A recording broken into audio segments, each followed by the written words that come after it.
Friends, आज फिर से ट्रिग्नोमेट्री की क्लास है और आज की ट्रिग्नोमेट्री की क्लास में हम कई सारे अच्छे क्वेश्चंस, आपको इम्पोर्टेंट क्वेश्चंस लेकर आए हैं। तो हमारे साथ आप आखिर तक बने रहिए और सभी क्वेश्चंस को हम जो क्वेश्चंस लेकर आए हैं और क्या क्या क्वेश्चंस हैं उनको किस ढंग से हमने सॉल्व किया है वो आप देखते रहिए और समझते रहिए। तो आई होप आपको ये क्लास पसंद आएगी और आपकी जो स्टडी चल रही है, तैयारी चल रही है एग्जामिनेशन की, उसमें आपको काफ़ी हेल्प मिलेगी। देखिए, जो फर्स्ट क्वेश्चन गिवन है वो है cosecant 39 is equal to X, और ये वैल्यू आपको गिवन है cosecant square 51 degree plus sine square 39 degree plus tan square 51 degree minus 1 upon sine square 51 degree multiply में सीकेंट स्क्वायर 39। ये इसकी आपको वैल्यू निकालनी होगी और कोसिकेंट 39 डिग्री आपको एक्स दिया हुआ है। तो इसका काम तो हमें सबसे लास्ट में पड़ेगा। हम इसको थोड़ा सा पहले सॉल्व कर लेते हैं और सॉल्व करते हुए आगे बढ़ते हैं। तो देखिए किस तरह से हम सॉल्व करेंगे। ये है 1/कोसिकेंट। तो 1/कोसिकेंट को हम क्या करते हैं, 1/कोसिकेंट होता है साइन, तो इसको हम लिख सकते हैं साइन स्क्वायर 51 डिग्री। इस तरह से हम लिख लेंगे। ये ऑलरेडी है, तो ये है साइन स्क्वायर 39। साइन स्क्वायर को हम कोस में चेंज कर लेते हैं। क्यों हम ये चेंज कर रहे हैं, क्योंकि हमें इसके साथ इसकी पेयरिंग करनी है, फॉर्मूला बनाना है, इसलिए हम ये करना चाहते हैं। तो साइन स्क्वायर 39, तो साइन 39 क्या होता है, साइन का फॉर्मूला क्या होता है, अगर हम कोस में चेंज करेंगे तो हो जाएगा 90 माइनस थीटा। तो 39 को 90 में से थीटा माइनस करो 39 को, तो क्या आएगा 51 आएगा। तो साइन स्क्वायर 39 को हम लिख सकते हैं कोस ऑफ स्क्वायर 51। इस तरह से हम डायरेक्ट इसको लिख देंगे। और ये जो स्टेप है टेन स्क्वायर 51, ये आपका एज इट इज रहेगा। माइनस में 1 अपॉन साइन स्क्वायर 51 है, इसको हम एज इट इज लिखेंगे साइन स्क्वायर 51। और यहाँ देखेंगे कि ये सीकेंट है तो 1/सीकेंट है, तो 1/सीकेंट को हम क्या करेंगे, ऊपर ले जाएंगे, तो ये हो जाएगा कोस ऑफ स्क्वायर 39। इस तरह से हम लिख लेंगे। अब देखिए इसको आगे कैसे सॉल्व करेंगे। ये वैल्यू है, ये आपकी 1 बन गई, आइडेंटिटी बन गई, इसलिए हमने इसको कोस में चेंज किया था, तो ये तो 1 हो गया। और प्लस में टेन स्क्वायर 51, ये हो गया एज इट इज़ माइनस। अब देखिए कोस स्क्वायर है, अगर हम इस कोस को साइन में चेंज करें तो 39 चेंज हो जाएगा। कोस को साइन में चेंज करेंगे तो 39 90 में से माइनस होके आएगा। तो कोस को साइन में चेंज कीजिए तो साइन स्क्वायर, और 39 को 90 में से माइनस करके लिखिए तो आपका आ जाएगा 51, और डिवाइड बाई साइन स्क्वायर 51। इस तरह से आप लिख लोगे तो क्या आंसर आएगा आपका नेक्स्ट, कि ये हो गया 1 प्लस टेन स्क्वायर 51 माइनस, ये आपका कैंसिल हुआ तो 1 इससे कैंसिल हुआ, टेन स्क्वायर 51 आपका आ गया, टेन स्क्वायर 51 आया आपका। तो टेन स्क्वायर 51, लेकिन आपके पास है कोसिकेंट 39, क्या है आपका कोसिकेंट 39 डिग्री आपका है। तो क्या करेंगे, हम इस कोसिकेंट को हम यहाँ लिख लेते हैं कि कोसिकेंट को आप सीकेंट में चेंज कर लीजिए, क्योंकि टेन और सीकेंट का एक फार्मूला होता है, इसलिए कोसिकेंट को सीकेंट में चेंज कर लीजिए। तो यहाँ इसको लिख लीजिए आप कि सीकेंट, जब कोसिकेंट को सीकेंट में चेंज करोगे तो ये भी 90 में से माइनस होके आ जाएगा 51 degree is equal to X. मतलब आप एक्स की वैल्यू ये यूज करें तो चाहे ये यूज करें, दोनों आपकी चलेगी। तो हमारे पास जो आंसर आया है, अभी तक जो स्टेप आया टेन स्क्वायर 51 है, इसको हम क्या लिख सकते हैं, इसको हम लिख सकते हैं, हमारा जो फॉर्मूला होता है सीकेंट स्क्वायर थीटा माइनस 1, ये फॉर्मूला होता है, आइडेंटिटी होती है tan square theta is equal to secant square theta minus 1। अब सीकेंट की वैल्यू हम ऑलरेडी अभी निकाले हैं हमने पहले। सीकेंट की वैल्यू क्या है, सीकेंट 51 की एक्स, तो ये वैल्यू आप यहाँ पुट कीजिए एक्स स्क्वायर माइनस 1। इस तरह से आपका आंसर आ जाएगा एक्स स्क्वायर माइनस 1। तो आप देखेंगे सी ऑप्शन आपका आंसर होगा। तो इस तरह से हम ये फर्स्ट क्वेश्चन अटैम्प्ट करेंगे। आई होप आपको ये क्वेश्चन समझ में आया होगा। नेक्स्ट क्वेश्चन के लिए आगे बढ़ते हैं। देखिए नेक्स्ट क्वेश्चन हमारा है, आपकी स्क्रीन पर है। नेक्स्ट क्वेश्चन हम देखते हैं कि ABCD एक क्वाड्रिलेटरल है, चतुर्भुज है, जिसके कोण है, और ये एक वृत्तीय है। एक वृत्तीय का मतलब होता है आप एक सर्कल बना लीजिए और सर्कल के अंदर आप क्वाड्रिलेटरल बना लीजिए, चतुर्भुज बना लीजिए। अब आप इसको ABCD लिख सकते हैं, ABCD। तो जब भी आपकी इस तरह की क्वाड्रिलेटरल होती है जो सर्कल के अंदर हो, तब हम क्या करते हैं कि जो अपोजिट एंगल होते हैं, आमने सामने के जो एंगल होते हैं, A और C का सम 180 होगा, एंगल का सम 180 होगा, और B और D का सम 180 होगा। तो इस तरह से आप लिख सकते हो कि ए प्लस सी आपका 180 डिग्री होगा और बी प्लस डी आपका 180 डिग्री होगा। इस तरह से आप लिख सकते हैं।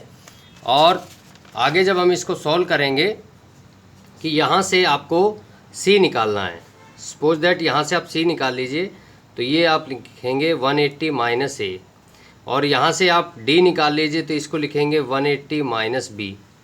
अब ये दोनों वैल्यू सी की जगह और डी की जगह जो वैल्यू है 180 माइनस ए 180 माइनस बी, ये दोनों वैल्यू आप जो स्टेटमेंट हमें फाइंड आउट करनी है उसके अंदर पुट करोगे आप। तो उसके अंदर हम कैसे लिखेंगे वो आप स्टेटमेंट लिखिए। कोस ऑफ ए, क्या है statement, cos of A plus cos of B plus cos of C plus cos of D, इसका आंसर आपको निकालना है। तो ये आंसर कैसे निकालोगे आप, देखिए किस तरह से हम इसको सॉल्व करेंगे। ये है कोस ऑफ ए और कोस ऑफ बी, ये हम एज इट इज़ रखेंगे। Cos of A plus cos of B. अब यहाँ सी की वैल्यू हम पुट करेंगे, सी की वैल्यू है 180 माइनस ए, सी की वैल्यू क्या है 180 माइनस ए।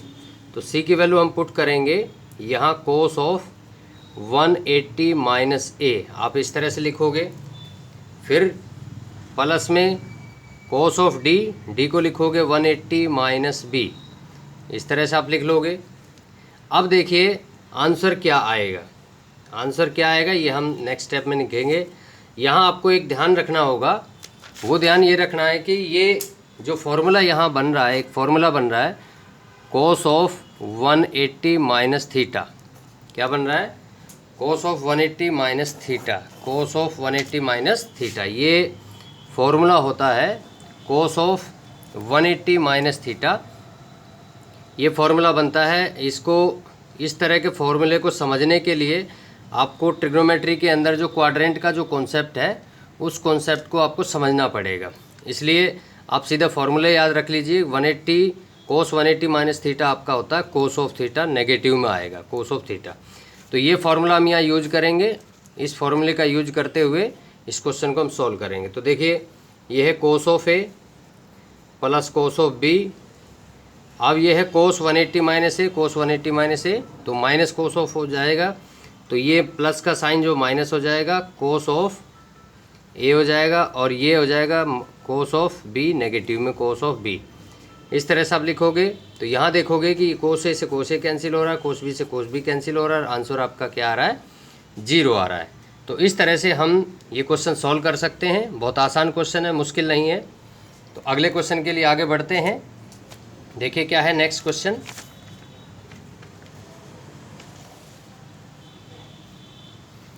नेक्स्ट क्वेश्चन अब आपकी स्क्रीन पर है। ये क्वेश्चन हम सॉल्व करेंगे। तो यहाँ आप देखिए कि नेक्स्ट क्वेश्चन में आपको ये स्टेटमेंट गिवन है, और इस स्टेटमेंट से आपको आंसर निकालना है कि साइन थीटा की वैल्यू क्या होगी, और थीटा आपका 0 और 90 के बीच में है, मतलब फर्स्ट क्वाड्रेंट में आपका थीटा लाई कर रहा है। तो इस क्वेश्चन को करने के लिए हम क्या करेंगे, हम यहाँ से थीटा की वैल्यू निकालते हैं। क्या करेंगे, यहाँ से हम थीटा की वैल्यू निकालेंगे, और उस थीटा की वैल्यू जब आ जाएगी तो उससे साइन थीटा की वैल्यू हम कैलकुलेट करेंगे। तो इस तरह से हम इसको सॉल्व कर सकते हैं। तो इसको सॉल्व करने के लिए हम क्या करेंगे, सिंपल है, हम इसको क्रॉस मल्टीप्लाई करेंगे। ये 2/1 है, इसको क्रॉस मल्टीप्लाई कर दीजिए। कुछ आपको करना नहीं है, बहुत आसान क्वेश्चन है, बस आप सीधा आप क्रॉस मल्टीप्लाई कीजिए। तो यहाँ देखिए tan थीटा इंटू 1, जब हम इसको सॉल्व करेंगे तो ये हो जाएगा tan theta plus cot of theta as it is आएगा, इज इक्वल टू, जब 2 से हम इसको मल्टीप्लाई करेंगे तो 2 इंटू tan थीटा हो जाएगा, 2 into tan theta minus 2 into coat of theta. इस तरह से आप लिख लोगे। अब आप देखोगे कि एक tan कोट, tan और कोट दोनों तरफ दोनों वैल्यू है, तो एक तरफ हम tan रखेंगे, एक तरफ कोट रखेंगे। तो tan हम इधर ले आएंगे, कोट इधर ले जाएंगे। तो tan थीटा ये हो जाएगा tan थीटा, ये वाला tan थीटा इधर ले आओ तो ये नेगेटिव हो जाएगा, -2 tan theta is equal to -2 cot theta पहले से था, और ये वाला कोट थीटा इक्वल के इधर आ जाएगा तो माइनस हो जाएगा कोट ऑफ थीटा। इस तरह से स्टेप आएगा। अब आप क्या करेंगे, इसको प्लस कर लिए या माइनस कर लीजिए, तो 2 में से 1 माइनस हो गया तो माइनस tan थीटा आपका बचेगा, और इज इक्वल टू ये -2 और -1 -3 हो गया, कोट थीटा आ गया। लेकिन हम यहाँ देख रहे हो कि माइनस से माइनस भी कैंसिल हो रहा है। अब इस कोट थीटा को इधर ले आइए, तो tan theta divide by cot theta हो गया इज इक्वल टू हो गया आपका 3। अब यहाँ से क्या करेंगे आप, टेन को कोट को टेन में चेंज कर दीजिए, तो टेन थीटा, कोट का क्या फॉर्मूला होता है, कोट को आप ऊपर ले जाइए, तो ऊपर ले जाओगे तो ये टेन थीटा बन जाएगा, क्योंकि रेसिप्रोकल होता है। 1/कोट थीटा क्या होता है, 1/कोट थीटा होता है आपका टेन थीटा, 1/कोट थीटा क्या होता है आपका टेन थीटा होता है। इस तरह से आप इसको टेन थीटा लिख सकते हैं और इज इक्वल टू 3। तो यहाँ से आपका क्या आंसर आ रहा है कि tan square theta is equal to 3 आ रहा है। तो यहाँ से आप देखोगे कि टेन थीटा क्या आएगा, प्लस माइनस √3। अब नेगेटिव और पॉजिटिव दोनों हैं, लेकिन हमें क्या करना है, हमें पॉजिटिव लेकर चलना है, क्योंकि आपका जो थीटा है वो 0 से 90 के बीच में लाई करता है। क्या करता है, 0 से 90 के बीच में लाई करता है। तो हम क्या करेंगे, यहाँ आप टेन थीटा की वैल्यू क्या लोगे, √3 लोगे पॉजिटिव। तो ऐसे ही यहाँ देखोगे कि थीटा की वैल्यू आपकी आ जाएगी 60 डिग्री। क्या आएगी, 60 डिग्री। अब आपको निकालना क्या है, वो आप आसानी से निकाल सकते हैं। आपको निकालना है sine theta. Sine theta means आप साइन 60 डिग्री निकाल लीजिए, और साइन 60 की वैल्यू क्या होती है आपको पता है। साइन 60 की वैल्यू क्या आएगी, ये आएगी आपकी कोस 60 1/2 होता है, तो साइन 60 होगा √3/2। तो साइन 60 की वैल्यू क्या आएगी आपकी √3/2। इस तरह से आपका आंसर आ जाएगा और वो ही आपका आंसर होगा। तो इस तरह से देखोगे कि आपका बी ऑप्शन आपका आंसर आएगा। तो आई होप आपको ये क्वेश्चन समझ में आ गया होगा अच्छे से, और आपने इसको समझ लिया होगा। अब आगे बढ़ते हैं फोर्थ क्वेश्चन की तरफ। तो फोर्थ क्वेश्चन हमारा है, ये हमारा फोर्थ क्वेश्चन है, स्क्रीन पर आप देख रहे हैं कि फोर्थ क्वेश्चन हमारा है। इस क्वेश्चन को हम सॉल्व करेंगे। तो देखिए आपको क्या दिया हुआ है, कोस 37 इज इक्वल टू a/b दिया हुआ है, और निकालना क्या है, कोसिकेंट 37 माइनस कोस 53 आपको निकालना है। ये वैल्यू निकालनी है। हम क्या करते हैं, जब भी इस तरह की वैल्यू दी हुई है तो इसको समझने के लिए, क्योंकि अगर आपका कॉन्सेप्ट एकदम क्लियर होगा तो आप आसानी से इसको सॉल्व कर पाएंगे, कन्फ्यूजन नहीं होगा। तो यहाँ हम 37 डिग्री ले लेते हैं। यहाँ 37 होगा तो यहाँ पक्का आपका क्या आएगा, 53 आएगा, और ये आपका 90 है ही ऑलरेडी। तो इस तरह से आप देखोगे तो ये है कोस 37, क्या है आपका कोस ऑफ 37 आपका है a/b। तो यहाँ देखोगे कि यहाँ कोस 37 का फॉर्मूला क्या बनेगा, तो ये बनेगा a और ये आएगा b, मतलब बेस अपॉन में हाइपोटेनस, आधार बटे कर्ण होता है। तो बेस आपका a हो गया और हाइपोटेनस आपका हो गया b, कर्ण आपका b हो गया। तो a/b आ गया। जब आप ये निकालोगे पाइथागोरस लगा के, तो ये साइड आपकी क्या आ जाएगी, सीधा सीधा आप निकाल लीजिए डायरेक्ट फार्मूले से, इसका स्क्वायर माइनस इसका स्क्वायर और अंडर रूट हो जाएगा, b² माइनस a² और अंडर रूट में ये वैल्यू आपकी आ जाएगी। अब आपको निकालना क्या है, आपको निकालना है कोसिकेंट 37 माइनस कोस 53। ठीक है, तो इसको हम लिख लेते हैं। क्या लिखेंगे, आप लिख लीजिए कोसिकेंट 37 माइनस कोस 53 है। अब देखो कोस 53 को मैं क्या करता हूँ, मैं साइन में चेंज कर लेता हूँ, कोस 53 को साइन बना लेता हूँ। तो जब भी हम कोस को साइन बनाएंगे तो ये 53 90 में से माइनस होके आएगा, क्या आएगा, 90 में से माइनस हो जाएगा। तो 53 को 90 में से माइनस करो तो ये क्या बनेगा, 37 बन जाएगा। तो ये बन गया कोसिकेंट 37 माइनस साइन 37 बन गया। अब यहाँ क्या करोगे आप कि आप वैल्यू पुट कर दीजिए और आपका आंसर आ जाएगा, सिंपल हो जाएगा। तो कोसिकेंट 37 आपका क्या था, यहाँ से कोसिकेंट की वैल्यू आप निकालिए। तो कोसिकेंट की वैल्यू क्या आएगी आपकी, इस तरह से हम सॉल्व कर सकते हैं। कोसिकेंट की वैल्यू आएगी b/b² माइनस a²। इस तरह से आप लिखोगे। कोसिकेंट क्या होगा, कोसिकेंट हो गया हाइपोटेनस डिवाइड बाई परपेंडिकुलर या कर्ण बटे में लंब। तो ये आपका कोसिकेंट होगा। तो कोसिकेंट की वैल्यू आएगी आपकी b divide by under root b² minus a²। इस तरह से आप लिखोगे। और साइन की वैल्यू क्या आएगी आपकी, ये हो जाएगा आपका, इसके अपॉन में ये आ जाएगा, तो b² minus a² under root में और डिवाइड बाई b। अब इसका आंसर आपको सिंपल निकालना है कि ये आंसर क्या आएगा। ठीक है, तो क्या करेंगे हम इसको एलसीएम लेंगे और एलसीएम लेके इसको सॉल्व कर देंगे। तो आप देखेंगे कि b² minus a² under root में और b आपका एलसीएम आ गया। इससे ये कैंसिल हुआ, b से b को मल्टीप्लाई किया तो हो गया b², और माइनस में b से b कैंसिल हुई, इसको इससे मल्टीप्लाई किया तो under root cancel under root cancel हुआ तो क्या हुआ कि ये b square minus a square as it is आ जाएगा, लेकिन बाहर माइनस है तो दोनों के साइन चेंज हो जाएंगे, बी स्क्वायर नेगेटिव हो जाएगा और ए स्क्वायर आपका पॉजिटिव हो जाएगा। इस तरह से ये वैल्यू आ गई। तो यहाँ जो भी आंसर आपका बचेगा वही आपका आंसर होना चाहिए। तो बी को हम पहले लिख लेते हैं और अंडर रूट को B square minus a square बाद में लिख लेते हैं। इस तरह से हम देखेंगे कि ये क्वेश्चन आपका सॉल्व हो जाएगा। तो आपने इस क्वेश्चन को करना सीखा होगा अच्छे से। तो बहुत मुश्किल क्वेश्चन नहीं है, आसान क्वेश्चन है। सभी क्वेश्चंस एसएससी में आए हुए हैं, ये क्वेश्चन भी एसएससी में आया हुआ 2016 के अंदर। तो आई होप आपको ये क्वेश्चन समझ में आ रहे होंगे। अब नेक्स्ट क्वेश्चन की तरफ बढ़ते हैं। क्वेश्चन नंबर हम 5 लेते हैं। तो क्वेश्चन नंबर हम 5 लेकर आते हैं आपके लिए। तो क्वेश्चन नंबर 5 आपका है, ये क्वेश्चन नंबर है 5 जो आपकी स्क्रीन पर है। अब आप देखेंगे कि इस क्वेश्चन नंबर 5 में आपको क्या गिवन है। तो पहले आप क्वेश्चन को पढ़ लीजिए अच्छे से और फिर हम इसको सॉल्व करते हैं। क्वेश्चन नंबर 5 आपको ये दिया हुआ है, ए बी सी एक ट्राइंगल है और sine A plus B by 2 is equal to √3/2 है। तो कहता है साइन सी बाई 2 की वैल्यू निकालो। अब सिंपल सी बात है, जब ट्राइंगल है, अब ट्राइंगल में क्या होता है, ट्राइंगल में 3 एंगल है तो तीनों एंगल का सम क्या होना चाहिए, 180 होना चाहिए। तो ये बात तो आपको पहले से पता होगी कि आपको 3 एंगल्स का सम 180 होता है। अब यहाँ से आपको b plus C A plus B by 2 की वैल्यू निकालनी है। तो यहाँ से a plus B by 2 A plus B is equal to ये हो गया 180 माइनस सी, और a plus B divide by 2 is equal to, सबके डिवाइड में 2 लिख दो, 180/2 minus C by 2।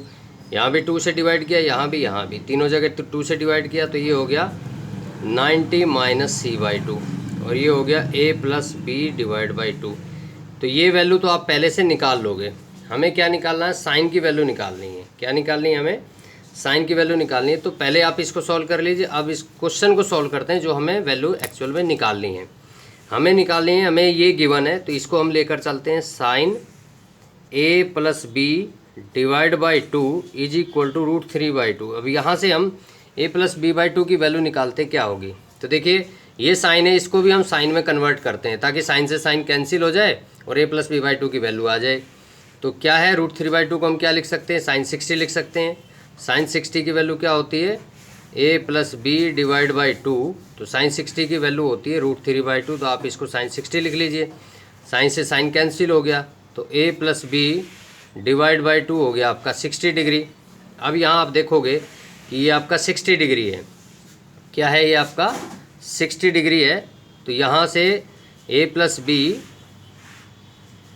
Is equal to ये हो गया 120 डिग्री। मतलब a प्लस बी आपका 120 है, तो c क्या होगा।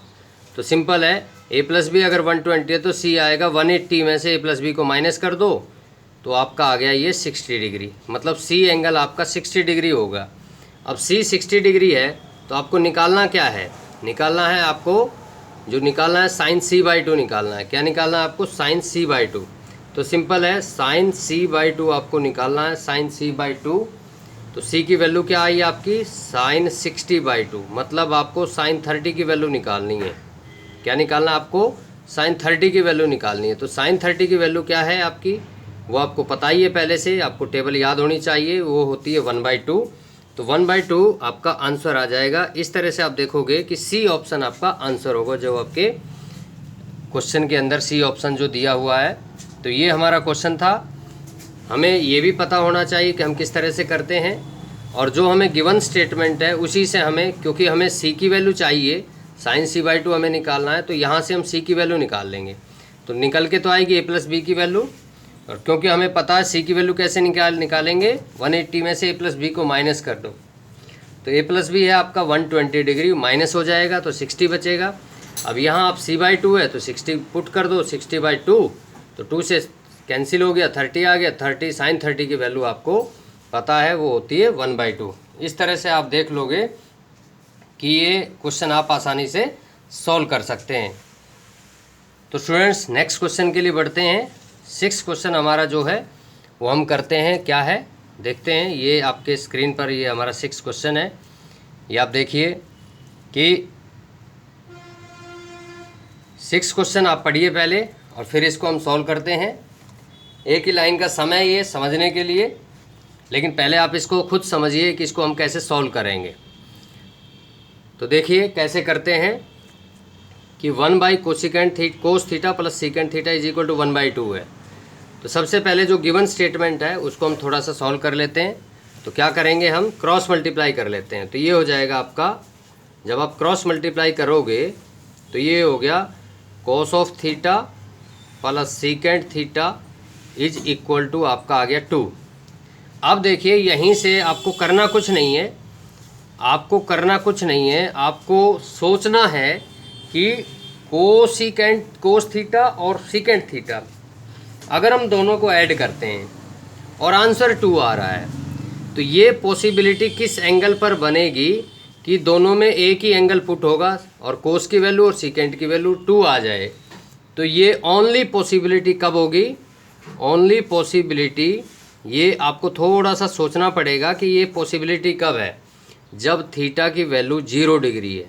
कब होगी ये पॉसिबिलिटी, जब थीटा की वैल्यू 0 डिग्री। कैसे, क्योंकि कोस 0 भी 1 होता है, सीकेंट 0 डिग्री भी 1 होता है। तो 1 + 1 इस तरह से आप देखोगे ये आपका 2 आ जाएगा, 2 = 2। तो इस तरह से आपको खुद से मतलब आइडिया लगाना पड़ेगा कि ऐसी कौन सी पॉसिबल वैल्यू है, क्योंकि ये क्वेश्चन बहुत छोटा क्वेश्चन है। लेकिन अगर आपको ये इस तरह से आप आइडिया लगा पाते हैं तो इसको आप आसानी से सॉल्व कर पाएंगे, नहीं तो आप एक जगह अटक के खड़े हो जाएंगे कि इसका आंसर थीटा कैसे निकालें। तो उसके लिए पता नहीं आपको क्या क्या करना पड़ेगा, तब आप थीटा निकालेंगे, उसके बाद आप क्वेश्चन को सॉल्व करेंगे। अब ये वैल्यू है कोस थीटा, मतलब थीटा आपका 0 डिग्री आ गया। जब थीटा आपका 0 डिग्री आ गया तो आप ये वैल्यू आप फाइंड आउट कीजिए, cos raise to power 100 theta plus secant raise to power 100 theta. तो कोस की पावर 100 है, सीकेंट की पावर 100 है, इन दोनों में थीटा की वैल्यू 0 आप रख दीजिए। तो ये हो गया, इसको हम इस तरह से लिख सकते हैं, ये है आपका cos theta raise to power 100 plus secant theta raise to power 100। इस तरह से हम इसको लिख सकते हैं। अब कोस थीटा क्या है, थीटा आपका 0 है, तो कोस 0 क्या हो गया, 1 हो गया, तो 1 की पावर 100। और सीकेंट थीटा 0, सीकेंट 0 1 होता है, तो 1 की पावर 100। इस तरह से आप देखोगे कि 1 + 1 और आंसर आपका 2 आ जाएगा।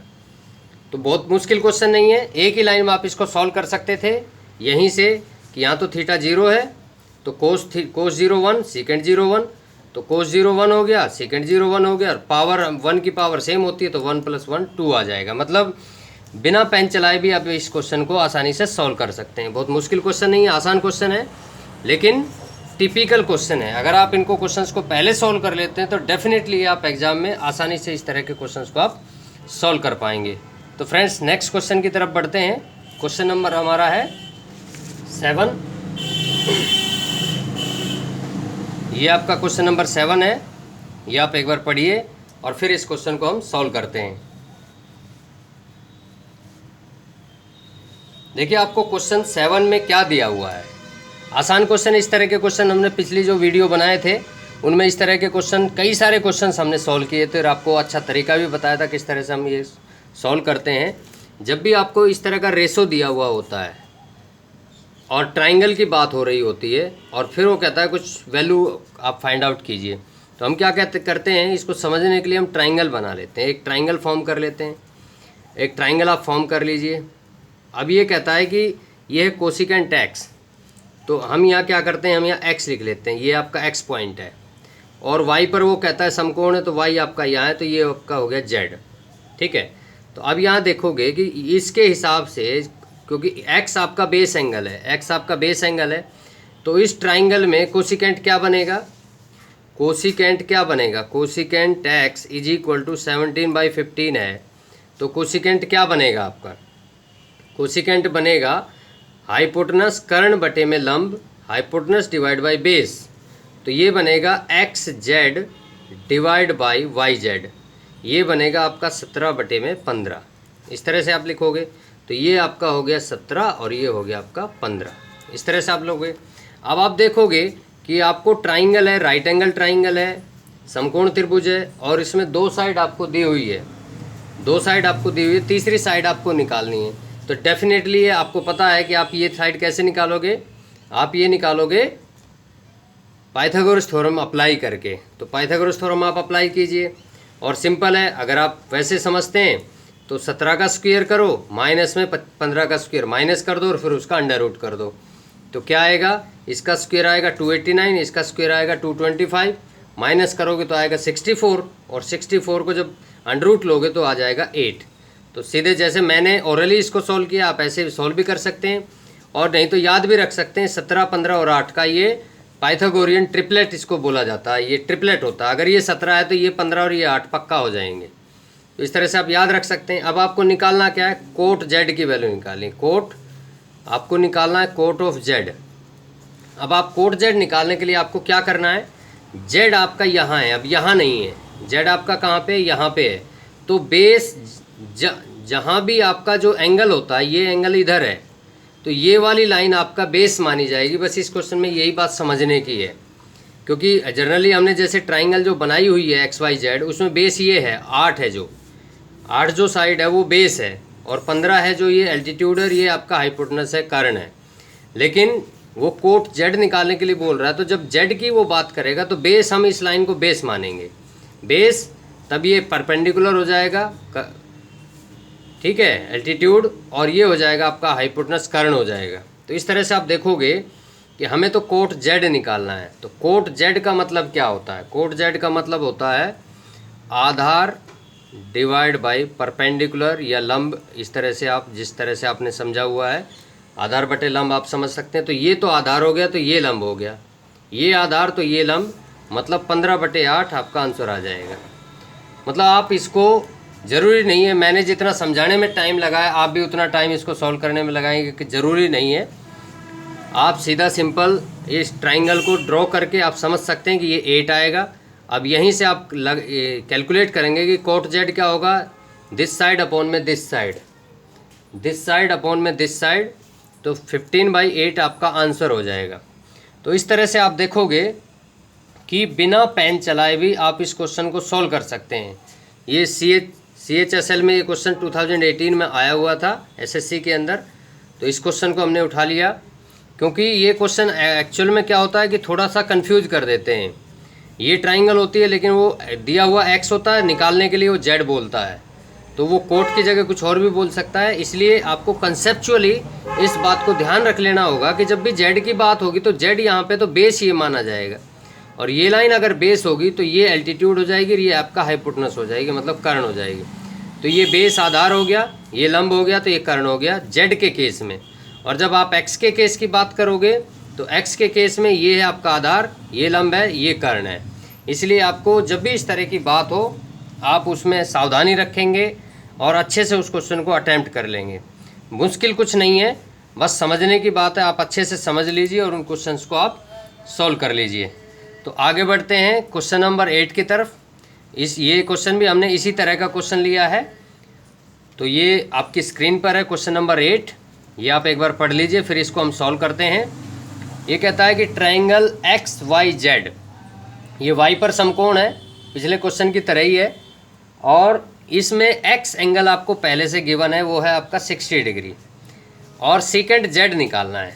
तो मैं क्या करता हूँ, मैं एक ट्राइंगल ड्रॉ कर लेता हूँ, और ट्राइंगल ड्रॉ करके आपको बस समझाना है और आपको खुद समझना है कि किस तरह से हम, अब यहाँ जो ये तो आपका y है, ये है फिक्स, x आप यहाँ भी ले सकते हैं, आप यहाँ पर भी x ले सकते हैं, वो आपकी मर्जी है।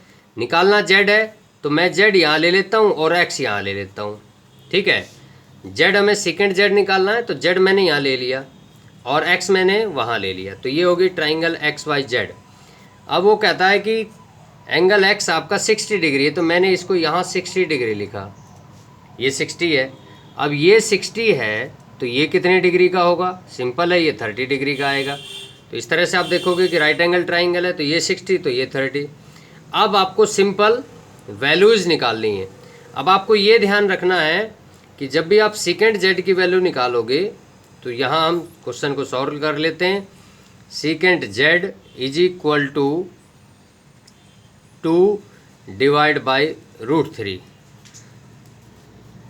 मुझे उम्मीद है कि आप मेरे क्वेश्चन को सॉल्व करने से पहले आप इस क्वेश्चन को डेफिनेटली सॉल्व कर देंगे, लेकिन क्योंकि मैं समझा रहा हूँ, हमारे साथ में इस वीडियो को देखने वाले बहुत सारे स्टूडेंट्स, नए स्टूडेंट्स भी हैं जिनका ट्रिग्नोमेट्री में थोड़ा सा वीक हैं, यही कह सकते हैं उनको ट्रिग्नोमेट्री थोड़ी कम समझ में आती है। तो इसलिए मैं थोड़ा सा क्वेश्चन को समझाने में ज़्यादा टाइम लगाता हूँ ताकि अच्छे से उनका क्वेश्चन में कंसेप्ट क्लियर हो जाए, वो समझ लें। और जो स्टूडेंट्स हमारे ब्रिलियंट स्टूडेंट हैं और जो तेज़ी के साथ क्वेश्चंस को सॉल्व करते हैं, तो डेफिनेटली मेरे क्वेश्चन समझाने तक वो उस क्वेश्चन को सॉल्व कर डालते हैं। तो आई होप आप हमारे इस क्लास के साथ आप लगातार बने रहे हैं और इस क्वेश्चन को 8th क्वेश्चन को आप सॉल्व कर रहे हैं। और आज की ये जो वीडियो हम बना रहे हैं, आज की जो क्लास हम ले रहे हैं, ये क्लास आज इस क्लास का ये 8वां क्वेश्चन, लास्ट क्वेश्चन है।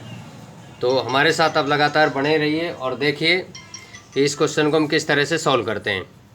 देखिए आपको दिया हुआ है कि secant Z is equal to, sorry हमने स्टेटमेंट को ठीक नहीं लिखा, ये है आपका सीकेंट जेड प्लस में 2/√3, सीकेंट जेड प्लस में 2/√3 is equal to, secant Z की वैल्यू हमें निकालनी पड़ेगी, सीकेंट जेड की वैल्यू हम निकालेंगे और 2/√3 उसमें ऐड कर देंगे।